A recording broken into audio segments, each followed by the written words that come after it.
नमस्कार भक्तों, आपका एक बार फिर से स्वागत है हमारे चैनल भक्ति की शक्ति में। आज के इस वीडियो में हम आपके लिए लेकर आए हैं धृतराष्ट्र की वो 8 महापाप की बातें जो उन्होंने किए थे।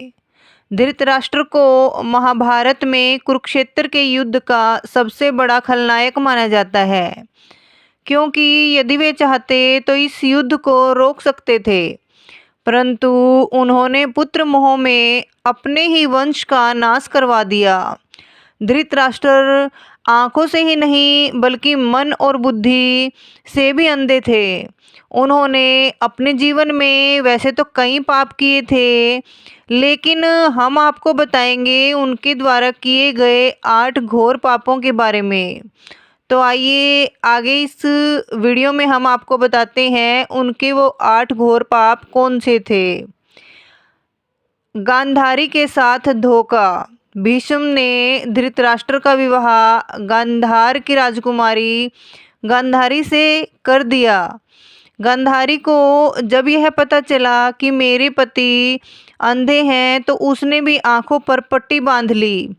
गांधारी का विवाह धृतराष्ट्र से करने से पहले ज्योतिषियों ने सलाह दी कि गांधारी के पहले विवाह पर संकट है, अतः इसका पहला विवाह किसी और से कर दीजिए, फिर धृतराष्ट्र से करें। इसके लिए ज्योतिषियों के कहने पर गांधारी का विवाह एक बकरे से करवा दिया गया था। बाद में उस बकरे की बलि दे दी गई थी। कहा जाता है कि गांधारी को किसी प्रकार के प्रकोप से मुक्त करवाने के लिए ही ज्योतिषियों ने यह सुझाव दिया था। इस कारणवश गांधारी प्रतीक रूप में विधवा मान ली गई और बाद में उनका विवाह धृतराष्ट्र से कर दिया गया था। गांधारी के परिवार को जेल में डालना। गांधारी एक विधवा थी। जब महाराज धृतराष्ट्र को यह बात पता चली तो वे बहुत क्रोधित हो उठे। उन्होंने समझा कि गांधारी का पहले किसी से विवाह हुआ था और वह न जाने किस कारण मारा गया। धृतराष्ट्र के मन में इसको लेकर दुख उत्पन्न हुआ और उन्होंने इसका दोषी गांधारी के पिता राजा सुबाल को माना। धृतराष्ट्र ने गांधारी के पिता राजा सुबाल को पूरे परिवार सहित कारागार में डाल दिया। कारागार में उन्हें खाने के लिए केवल एक व्यक्ति का भोजन दिया जाता था। केवल एक व्यक्ति के भोजन से भला सभी का पेट कैसे भरता। यह पूरे परिवार को भूखे मार देने की साजिश थी। राजा सुबाल ने यह निर्णय लिया कि वह यह भोजन केवल उनके सबसे छोटे पुत्र को ही दिया जाए, ताकि उनके परिवार में से कोई तो जीवित बच सके, और वह था शकुनी। यह भी कहा जाता है कि विवाह के समय गांधारी के साथ उनका भाई शकुनी और आयु में बड़ी उनकी एक सखी हस्तिनापुर आई थी और दोनों ही यहीं रह गए थे। दासी के साथ सहवास।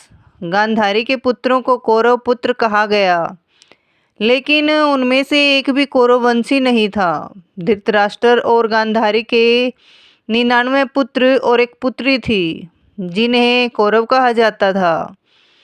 गांधारी ने वेदव्यास से पुत्री होने का वरदान प्राप्त कर दिया था। इस वरदान के चलते ही गांधारी को 99 पुत्र और एक पुत्री मिली थी।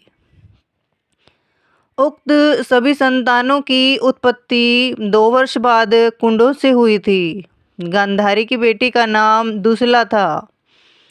गांधारी जब गर्भवती थी तब धृतराष्ट्र ने एक दासी के साथ सहवास किया था, जिसके चलते युयुत्सु नामक पुत्र का जन्म हुआ। इस तरह कौरवों की संख्या 100 हो गई। पुत्र के मोह में करवाया महायुद्ध। पुत्र मोह में धृतराष्ट्र पांडवों के साथ अन्याय कर रहे थे, लेकिन राजा और राज सिंहासन के प्रति निष्ठा के चलते भीष्म उनके साथ बने रहे। धृतराष्ट्र ने अपने पुत्र मोह में सारे वंश और देश का सर्वनाश किया। धृतराष्ट्र चाहते तो वे अपने पुत्र के हठ और अपराध पर लगाम लगा सकते थे, लेकिन उन्होंने ऐसा कुछ भी नहीं किया और दुर्योधन को गलती पर गलती करने की अप्रत्यक्ष रूप से छूट दे दी। पांडवों के साथ हुए अति न्याय के चलते ही महाभारत युद्ध हुआ। राज सिंहासन पर बैठे धृतराष्ट्र यदि न्याय करता होते तो यह युद्ध टाला जा सकता था। विदुर ने कई बार धृतराष्ट्र को नीति और अनीति के बारे में बताया, लेकिन धृतराष्ट्र ने जानबूझकर विदुर की बातों को नजरअंदाज किया। चीरहरण के समय धृतराष्ट्र का चुप रहना। द्रौपदी के चीरहरण के समय भी भीष्म और धृतराष्ट्र चुप रहे और इसी के चलते भगवान श्री कृष्ण को महाभारत युद्ध में कौरवों के खिलाफ खड़े होने का फैसला करना पड़ा। चीरहरण महाभारत की ऐसी घटना थी जिसके चलते पांडवों के मन में कौरवों के प्रति नफरत का भाव स्थायी हो गया। यह एक ऐसी घटना थी जिसके चलते प्रतिशोध की आग में सभी जल रहे थे। अधर्म का साथ दिया। वयोवृद्ध और ज्ञानी होने के बावजूद धृतराष्ट्र के मुंह से कभी न्यायसंगत बात नहीं निकली। पुत्र मोह में उन्होंने कभी गांधारी की न्यायोचित बात पर ध्यान नहीं दिया। गांधारी के अलावा संजय भी उनको न्यायोचित बातों से अवगत कराकर राज्य और धर्म के हितों की बात बताता था, लेकिन वे संजय की बातों को नहीं मानते थे।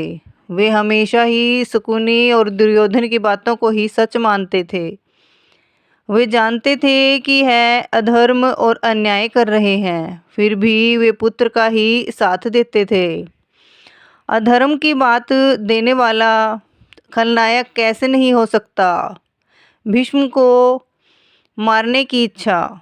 युद्ध का अंत हो चुका था और पांडुपुत्र भीम ने धृतराष्ट्र के पुत्र दुर्योधन का वध कर दिया था।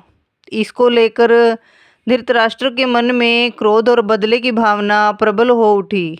अतः मौका पाकर धृतराष्ट्र भीम को मार डालना चाहते थे।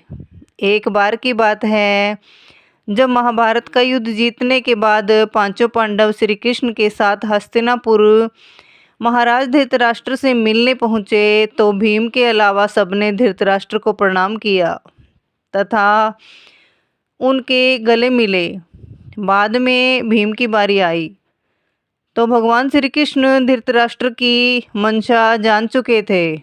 अतः जब भीम धृतराष्ट्र को प्रणाम करके उनके गले मिलने के लिए आगे बढ़ने लगे तो श्री कृष्ण ने भीम को इशारों से रोक दिया और उनके स्थान पर भीम के लोहे की मूर्ति को आगे बढ़ा दिया।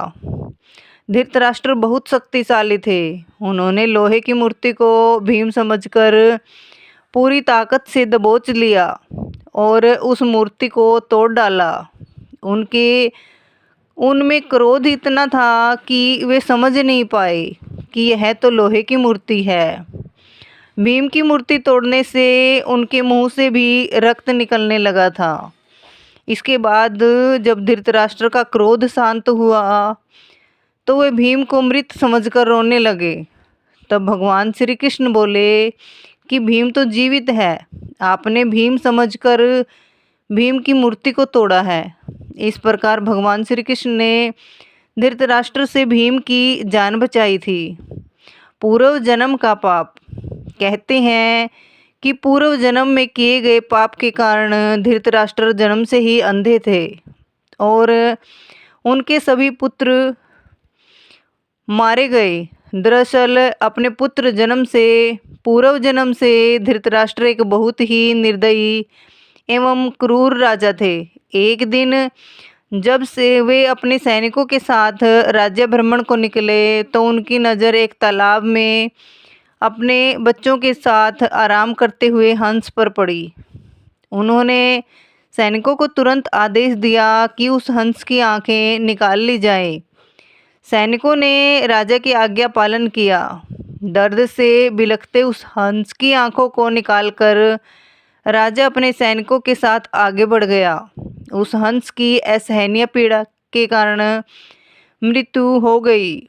इस घटना को देखकर उसके बच्चे भी मृत्यु को प्राप्त हो गए। मरते वक्त हंस ने राजा को शाप दिया था कि मेरी ही तरह तुम्हारी भी यही दुर्दशा होगी। इसी शाप के कारण अगले जन्म में धृतराष्ट्र अंधे पैदा हुए तथा उनके पुत्र ठीक उसी तरह मृत्यु को प्राप्त हुए जिस तरह से हंस के बच्चे। कैसे हुई धृतराष्ट्र की मृत्यु? महाभारत युद्ध के 15 वर्ष बाद धृतराष्ट्र, गांधारी, संजय और कुंती वन में चले जाते हैं। 3 साल बाद एक दिन धृतराष्ट्र गंगा में स्नान करने के लिए जाते हैं और उनके जाते ही जंगल में आग लग जाती है। वे सभी धृतराष्ट्र के पास आते हैं। संजय उन सभी को जंगल से चलने के लिए कहते हैं, लेकिन दुर्बलता के कारण धृतराष्ट्र वहां से नहीं जाते हैं। गांधारी और कुंती भी नहीं जाती हैं। जब संजय अकेले ही उन्हें जंगल में छोड़कर चले जाते हैं, तब तीनों लोग आग में झुलसकर मर जाते हैं। संजय उन्हें छोड़कर हिमालय की ओर प्रस्थान करते हैं, जहाँ वे एक सन्यासी की तरह रहते हैं। बाद में नारद मुनि युधिष्ठिर को यह दुग्ध समाचार देते हुए युधिष्ठिर वहां जाकर उनकी आत्म शांति के लिए धार्मिक कार्य करते हैं। तो भक्तों, आपको ये कहानी कैसी लगी तो प्लीज़ एक छोटा सा कमेंट करके ज़रूर बताएं। और ऐसे ही धार्मिक और रोचक कहानियाँ सुनने के लिए हमारे चैनल को सब्सक्राइब करें और वीडियो को लाइक और शेयर ज़रूर करें। धन्यवाद। राधे राधे। जय श्री कृष्णा।